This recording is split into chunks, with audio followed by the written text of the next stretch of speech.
Hi, I'm Old Norse Specialist Dr. Jackson Crawford. Today I'm not talking about Old Norse, but rather jumping onto kind of an internet bandwagon that I'm late to. But I think in being late to, it's less of a bandwagon jump. I don't know. It doesn't really matter. I wanted to talk a little bit about one of the, I'll say it this way, the author who overlapped with my lifetime, who had the most influence on me, the late Cormac McCarthy.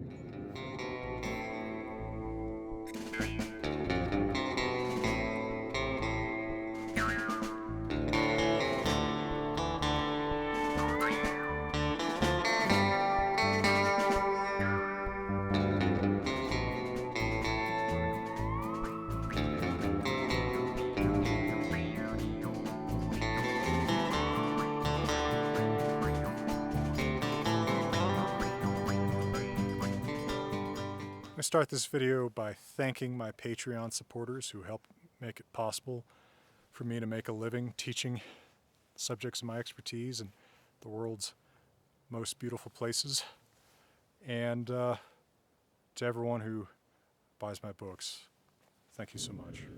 Now I'll open by saying that I lived not too far from him, right? I mean, he's in Santa Fe, that's my country.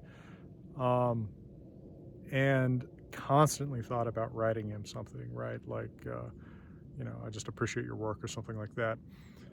And what held me back was the thought that, even a super small time author YouTuber like me gets overwhelmed by the amount of correspondence that I get. And I can't answer everything. And I thought, well, if I get overwhelmed by it, he's obviously overwhelmed by it, so I'm not going to bother him. He also seemed like he was probably pretty cranky.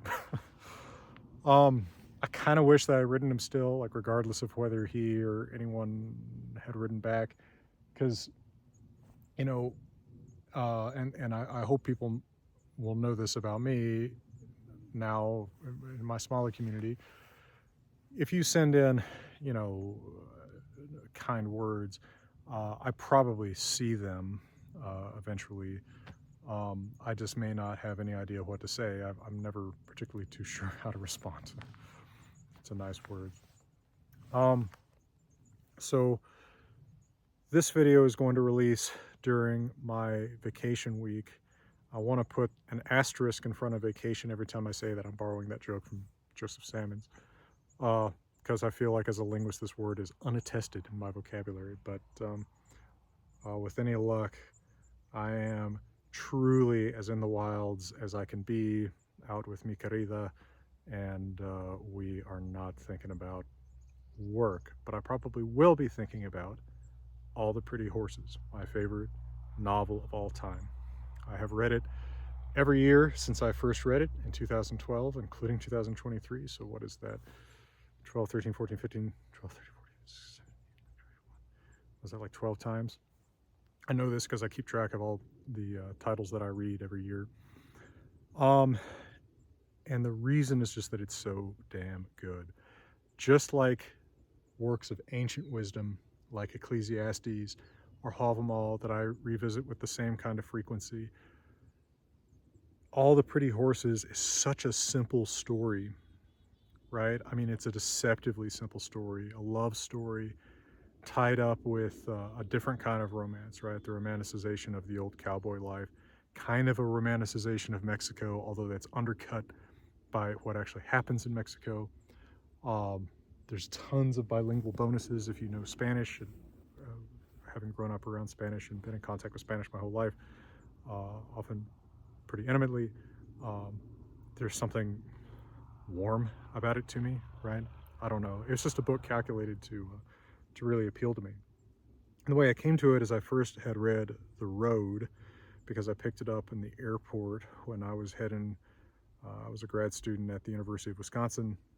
I was heading back to Colorado to see my grandma, and I don't know, it was in the bookstore at the Madison airport, and I picked it up and was really impressed by it. Since then, I've also been really impressed by the somehow very dramatic Swedish translation, Vägen. I don't know, I like The Road in Swedish for some bizarre reason.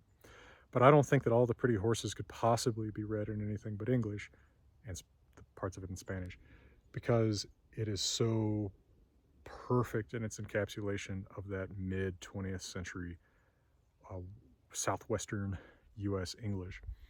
It reminds me so much of the way my grandfather spoke, and quite frankly, the Cowboy Hávamál, my most me work of all time, has huge influence from All the Pretty Horses and the way that Cormac McCarthy writes this dialect. Even as a linguist, there were things I did and my grandfather did that I didn't realize we did. It was Cormac McCarthy who opened up my eyes to the fact that not everyone says Every ever, right? The majority pronunciation is every, which I sometimes say, but my sort of native pronunciation of the word is ever, right? Ever, everyone, everywhere. It's not very noticeable, and I had never really noticed it, but it kind of opened my eyes to it because he spells it that way. It's such a weird way of writing. Obviously, kind of a confident style where you just avoid quotation marks and things like that, which often makes it kind of a medieval reading experience because you're not all that sure sometimes who the author intends to be writing as the voice of particular sentiments, which can make a big difference if it's like John Grady and Blevenstalking. Read All the Pretty Horses if you haven't. I've got to put on a quick friendly word for my friends and partners at Grimfrost here, but I'll come back just a moment and talk a little bit more about Cormac McCarthy and his work and my relation to it.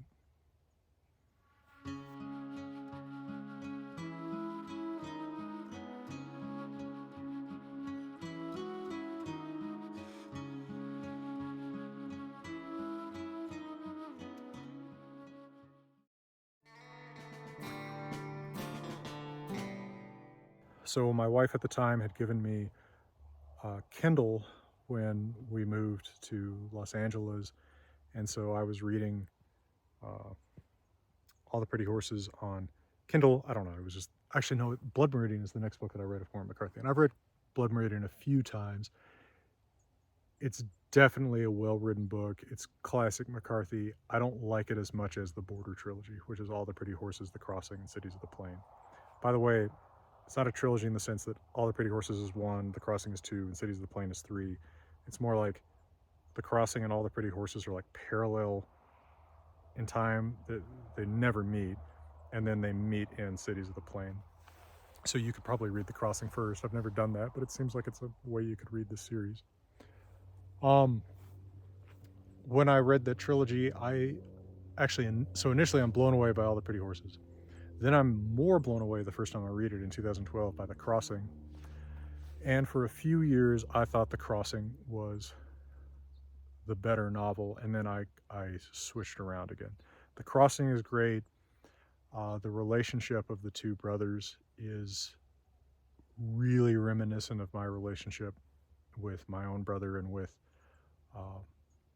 old friends, but something about the tragic romance of All the Pretty Horses and some of the notes that strikes just, I don't know, hit me realer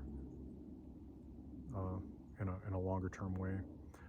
All excellent novels. Cities of the Plain being the saddest of all three.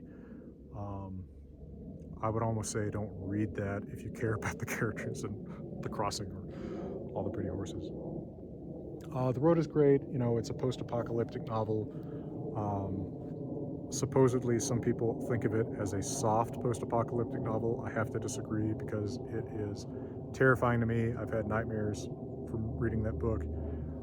I read it every year between 2011 and 2022 and then stopped in 2022 because I don't know, I had read it enough, but that still hasn't happened to me with All the Pretty Horses. There's No Country for Old Men, which is, the movie is basically the book. It's almost the same thing. And I still haven't picked up his last works, The Passenger of Stella Maris, although I have them, thanks to my assistant Stella. I've read some of the earlier stuff. I haven't read all of it. I did read The Orchard Keeper. I don't know. I think his stuff from the 60s and 70s, from what I've seen of it, does not stand up to his stuff from the 80s and later. But in No Country for Old Men, I think is the greatest quote of hundreds of great quotes that I've got highlighted in all these books. And that is, you never know what worse luck your bad luck has saved you from. And I may be not getting that exactly right, but that's definitely the gist of that quote. And it's just such an amazing, grateful line that I think that we can all learn from the example of, and move forward with, much like in learning from Hávamál, not taking a world that can be bitter as something too sweet or saccharine, but rather accepting and enduring the bitterness and seeking our reward in the sweet that we find in love and brotherhood and other forms of companionship. Read All the Pretty Horses if you haven't. This is my little tribute to Cormac McCarthy, and I'll reach out to living authors that I like more in the future. For now, from beautiful Colorado, wishing you